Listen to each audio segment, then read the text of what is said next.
So you just got off work, decided to play a game of Marvel Rivals, and while playing, somebody told you to stick your Jeff the Landshark where the sun doesn't shine. You wanted to give them a good comeback, but your mic was off. Subscribe to the channel. I'm going to show you how to fix that. The first thing you want to do is go to the options cog on your top right. Once in there, go to settings. From there, you want to make sure you're on the audio panel and not in combat mix on the sub panel. Now, from there, make sure that obviously your mic is plugged in and it will appear in the mic section. As you can see mine over there, you have a few options to adjust and make sure that voice chat is toggled on, and you can either choose between push to talk or have your voice constantly on. Better for the insults.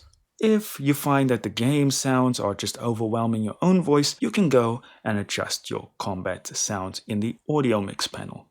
And that's it, guys. Enjoy using Fulci language on Marvel Rivals. Thanks for watching.